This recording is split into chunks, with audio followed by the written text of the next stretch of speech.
តើអ្នកទាំងអស់គ្នាធ្លាប់សួរខ្លួនឯងទេថាហេតុអ្វីបានជាកុមារនិងយុវជនមួយចំនួនចាប់ផ្ដើមជក់បារីទាំងវ័យក្មេង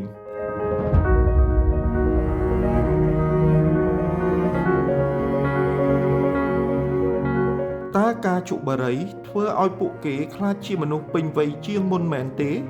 ឬក៏វាគ្រាន់តែជាទម្លាប់អាក្រក់មួយដែលកំពុងបំផ្លាញសុខភាពនិងអនាគតរបស់ពួកគេប៉ុណ្ណោះ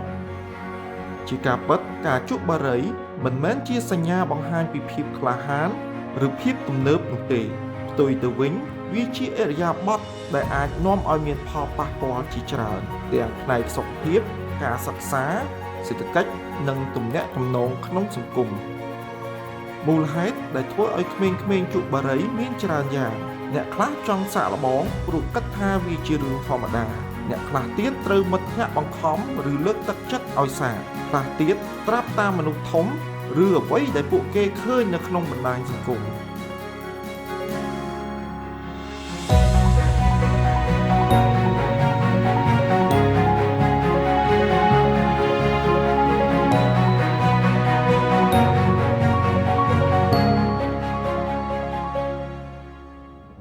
សំណួរសួរថាតើការជក់បារីផ្ដល់អ្វីមកវិញចម្លើយនោះគឺមិនមែនជាសុខភាពល្អមិនមែនជាជោគជ័យ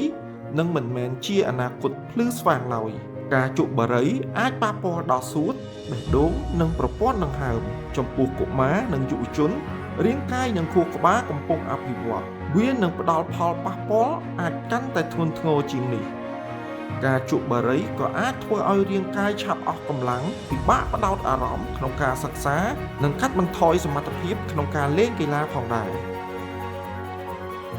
អ្វីគួរឲ្យបារម្ភជាងនេះទៅទៀតគឺផ្សែងបារីប៉ះពាល់ដល់អ្នកជក់មនុស្សនៅជុំវិញក៏អាចស្រូបផ្សែងបារីដោយមិនចង់បានកុមារតូចៗស្ត្រីមានផ្ទៃពោះមនុស្សចាស់និងអ្នកមានជំងឺប្រចាំកាយសុទ្ធតែរងផលប៉ះពាល់ពីផ្សែងបារី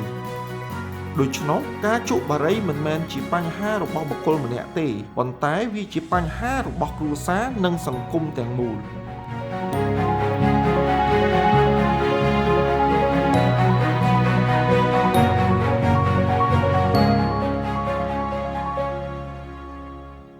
ការទប់ស្កាត់ពីបញ្ហានេះមិនអាចពឹងផ្អែកលើយុវជនតែម្នាក់បានទេគ្រួសារត្រូវផ្ដល់ភាពកក់ក្ដៅនិងជាគំរូល្អសាលារៀនត្រូវបន្តអប់រំអំពីផលប៉ះពាល់នៃការជក់បារីនិងបង្កើតបរិយាកាសដែលគាំទ្រដល់សុខភាពសហគមន៍និងស្ថាប័នពាក់ព័ន្ធក៏គួរតែចូលរួមផ្សព្វផ្សាយនិងលើកកម្ពស់ការរស់នៅដោយគ្មានផ្សែងបារីសម្រាប់យុវវ័យគួរជ្រើសរើសសកម្មភាពដែលមានប្រយោជន៍ដូចជាអានសៀវភៅលេងកីឡា